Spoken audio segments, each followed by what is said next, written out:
Então, antes da gente dar um geral nos signos individuais, assim, eu queria só pontuar uma coisa que a gente nunca para pensar. A gente tem feito um estudo, eu e Lígia, em relação ao Brasil. Não de previsões, mas sobre um assunto tão complexo que é o assunto da identidade. Né? Então eu queria só trazer uma reflexão para a gente levar para casa.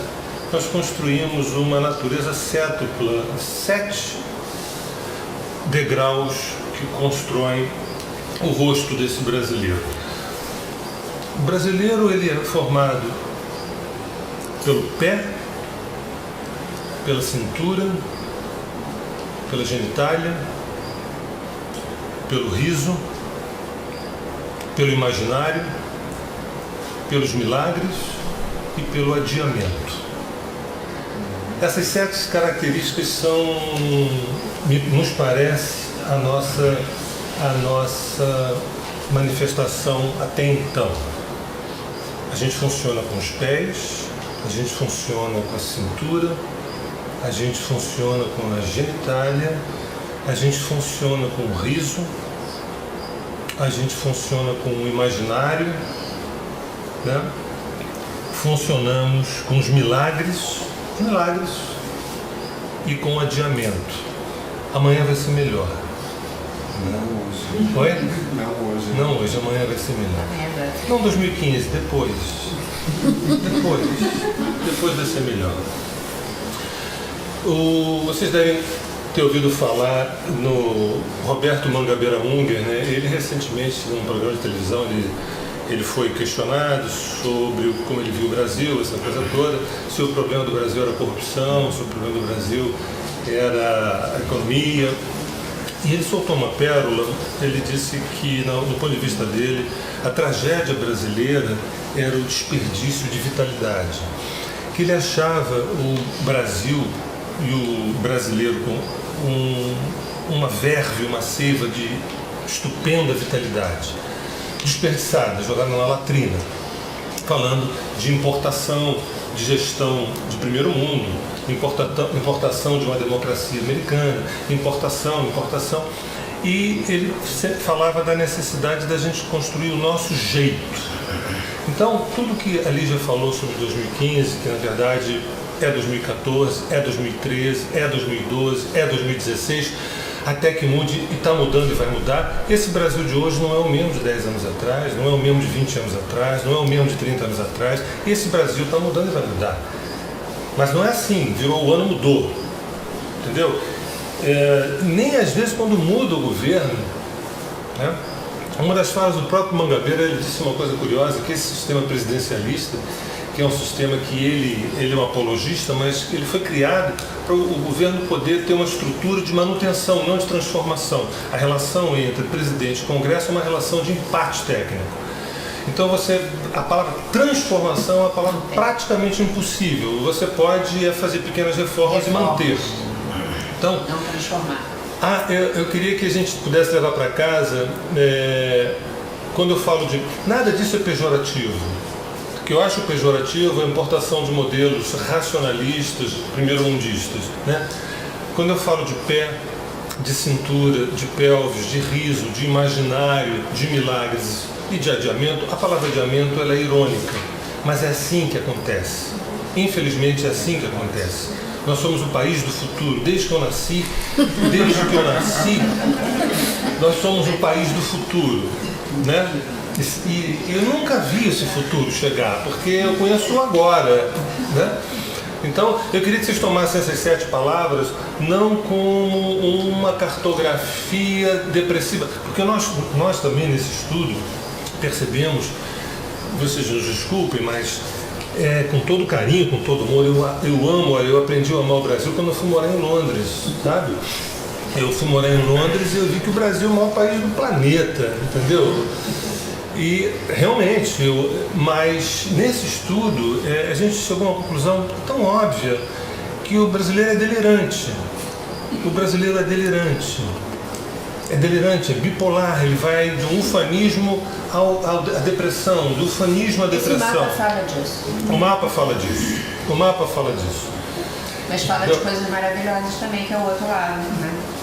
E a gente pega a nossa alegria, a nossa alegria, porque tem a alegria, né, e tem a alegria. Né? Essa alegria dá menos trabalho. Essa alegria dá mais trabalho.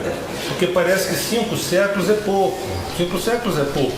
A gente precisa de mais 15, 30 séculos para poder sermos alegres. Não alegres.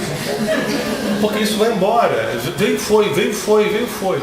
Então, eu queria lembrar que essas coisas que a Lígia disse, se a gente coloca um óculos, a gente tira partido disso. Um óculos da nossa realidade, da nossa natureza, da nossa essencialidade, da nossa textura, do nosso sabor. Entendeu? Eu acho muito brega. O Mangabeira, que tem um sotaque americano complexo, é uma pessoa que ele é híbrido, ele é brasileiro e americano ao mesmo tempo. Ele precisa nos alertar que é de uma cafonice maravilhosa a importação de modelos, como se essa verve tropical fosse uma verve que não pode ter gestão. Não podemos ter um estadista, não podemos ter um administrador, não podemos ter um pensador, nós podemos ter crentes. A gente tem que acreditar. E o fato da gente ter o sol na casa 7, porque quem nasce ao pôr do sol, ou final da tarde, o sol está na casa 7, né? Freud tinha o sol na casa 7, Jung tinha o sol na casa 7, esses dois eles passaram a vida tentando estudar o outro. Isso é a melhor das hipóteses.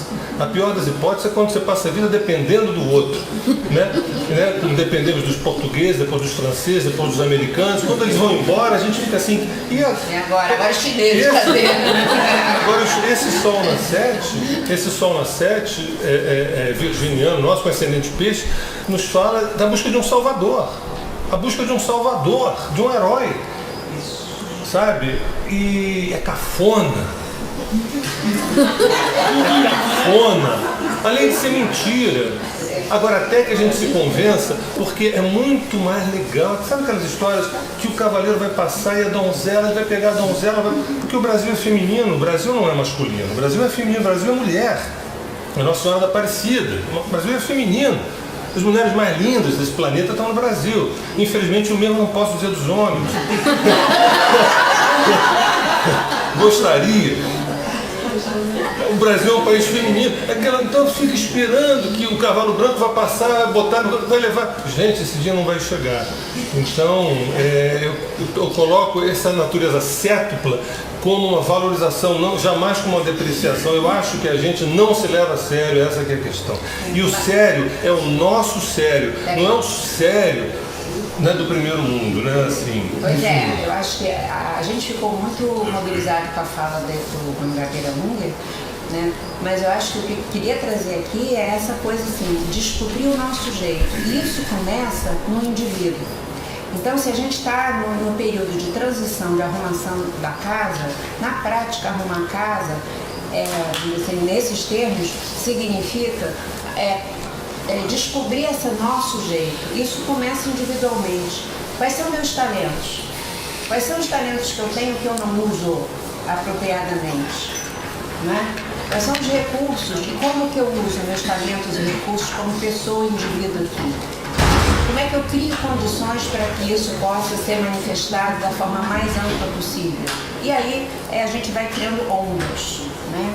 Eu acho que, então, descobrir o nosso jeito brasileiro, autêntico, passa por cada indivíduo conseguir encontrar o seu próprio jeito.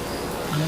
Então, finalmente, para a gente ameaçar a concluir, a gente vai chegar no chocolate da história, que é o indivíduo. A gente veio do mundo para o Brasil e chegamos no indivíduo. A gente vai falar agora, de alguma forma, não é horóscopo de jornal isso não. Isso daí temos alguns cabelos brancos para fazer esse trabalho de hoje aqui, não é horóscopo de jornal. Quanta folha tem anotado aqui? Seguinte, então, agora muda o assunto, tá? A gente apesar de tudo que a gente falou,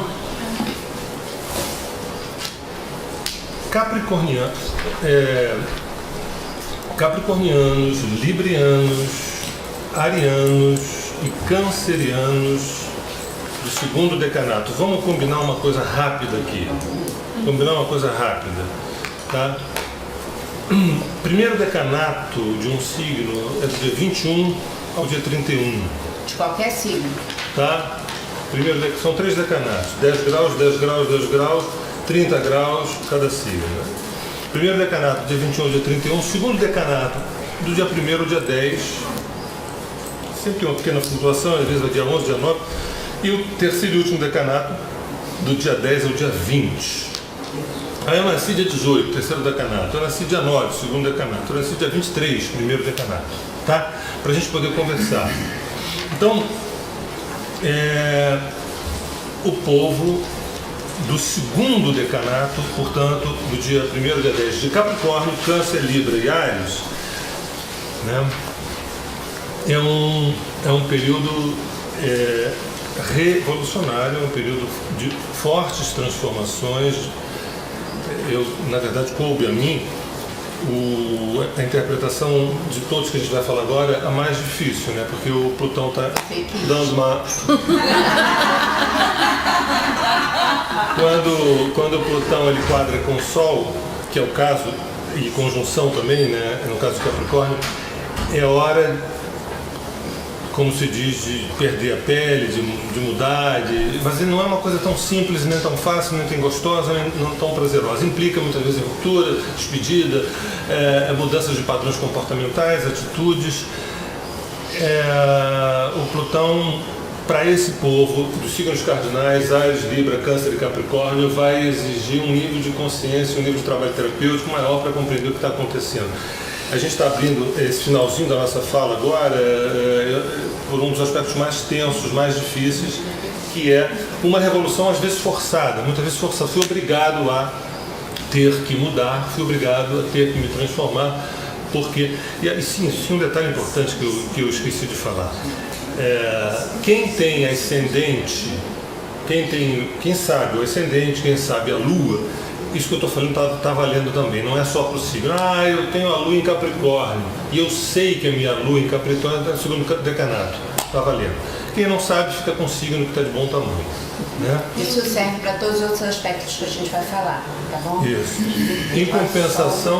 Em compensação, esse mesmo Plutão que está provocando os arianos, librianos, capricornianos e cancerianos, ele, para os taurinos e virginianos do segundo decanato, ele está dizendo, vai que é tua, Tafarel. É hora, vamos nessa. Plutão tem a ver com empoderamento. Né? Plutão trígono Virgem, Plutão trígono Touro, é consolidação de potência, de certeza interna, né? Então, você tem um projeto, você tem um desejo, você tem uma vontade, Plutão está dizendo assim, a hora é essa. Estou falando dos signos de terra, Touro e Virgem, e estou colocando os signos cardinais Libra, Áries, Câncer e Capricórnio, segundo decanato, um pouco assim, vou para a direita, vou para a esquerda, salto, pulo, fecho os olhos, o que eu faço? É um momento de questionamento visceral. Esse questionamento não é intelectual. Plutão não tem nada a ver com o intelecto, ele tem a ver com vísceras. Ele rege Escorpião e por isso tem a ver com vísceras. Isso é a simbologia, é a metáfora da morte. Né? Da morte daquele padrão, daquele comportamento, daquela atitude, daquele velho passado que eu insisto em querer manter. Né?